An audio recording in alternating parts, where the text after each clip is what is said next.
আল্লাহ বলছেন, হায় মানুষ, আমার মতো দয়ালু মেহেরবান মালিক থেকে কে তোমারে ধোঁকা দিল, কে তোমারে ভুলাইয়া দিল?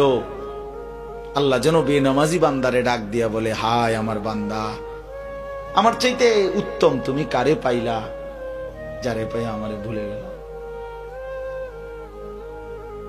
আল্লাহ যেন হারামখোরকে ডাক দিয়ে বলে, হায় বান্দা, আমার চাইতে কাকে উত্তম পেলা, যাকে পেয়ে তুমি আমার হুকুম এভাবে প্রত্যাখ্যান করলা? আল্লাহ ডাক দিয়ে বলে, কারে পাইলা বান্দা? কে সে তোমার যে আমার চাইতে তোমার কাছে প্রিয় হয়ে গেল? কিছু মানুষের জিন্দেগি সে মনে করছে আমার জীবন একটা মোবাইল।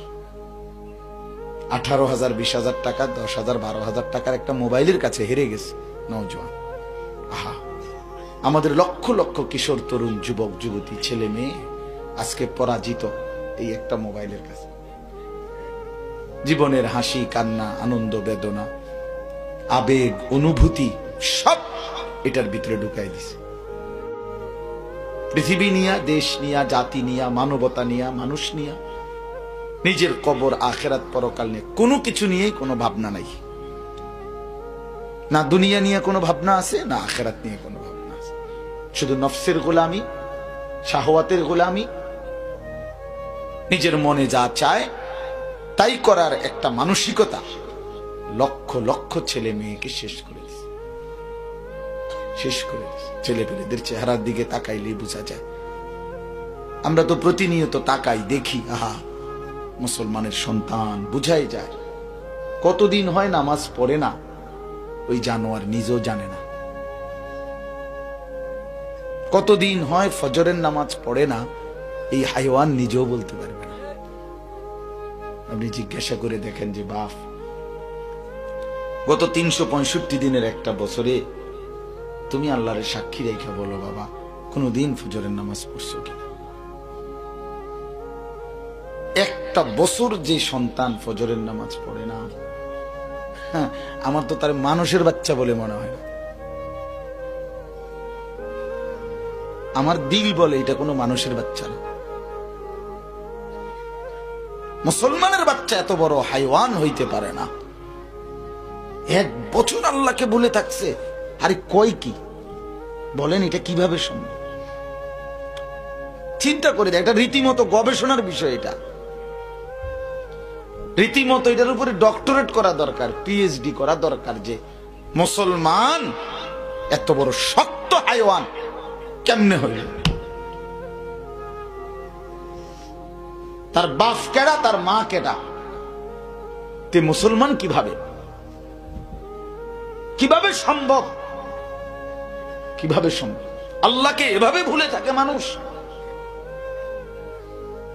আস্তাগফিরুল্লাহ, আস্তাগফিরুল্লাহ।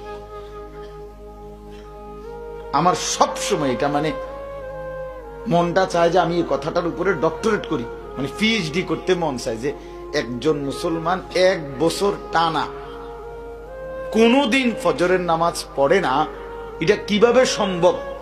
এতে কি মুসলমান, এই জানোয়ার কিভাবে মানুষ হইল? আমার এটার উপরে একটা মানে থিসিস করতে মন চায়, এটা গবেষণা করা দরকার, যে তার কলিজা এটা কিতা কলিজা, এটা তো পাথরও না। এটা পাথরও তো 1 বছর কোন পাথরের উপরে যদি পানি পড়ে, আপনি বলেন পাথরটা কি হয়ে যাবে? ছিদ্র হয়ে যাবে। 1 বছর যদি ধারাবাহিক কোন পাথরের উপরে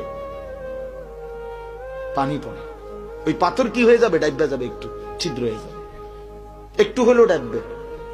কিন্তু এই হাইওয়ান ডান কাদের ফেরেশতাকে যেন আল্লাহ বলে, ফেরেশতা পুরা রমজান আমার বান্দার নেকি তুমি লিখবা না, আমি লিখবো, আমি লিখবো, আমি দেব বান্দার নেকি।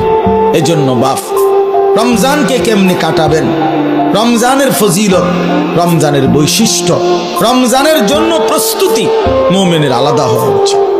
যাদের কলিজায় আখিরাত আছে, যাদের ফিকিরে আছে জান্নাতে যাওয়ার, যারা কবরের আযাব থেকে বাঁচতে চায়, যারা জাহান্নামের আগুন থেকে বাঁচতে চায় বাপ, তাদের জন্য রমজান ভিন্ন কিছু। রমজান মানে আলাদা মাস, রমজান মানে আখিরাতের মাস। রমজান ফিকিরের মাস, মেহনতের মাস, রাত্রি জাগার মাস। রমজান মাসে দিনের বেলা রোজা রাখবে, রাত্রিবেলা রাত্রি জেগে তারাবি পড়বে। আল্লাহ তাআলা এমন ভাবে সাজাইছেন যে বান্দা 30টা দিন তুমি কষ্ট মুজাহাদা পরিশ্রম করে আমার রমজানটাকে কদর করো, 30 দিন পরে আমি আল্লাহ তোমাকে মুত্তাকি বানিয়ে জান্নাতি বানিয়ে দেব, জান্নাতি বানিয়ে। এই জন্য আমরা মাহে রমজানের প্রস্তুতি, আমরা যেন রমজানে রাত্রি জাগতে পারি, আমরা যেন রমজানে রোজা রাখতে পারি, আমরা যেন রমজানে নিজেকে প্রস্তুত নিতে পারি।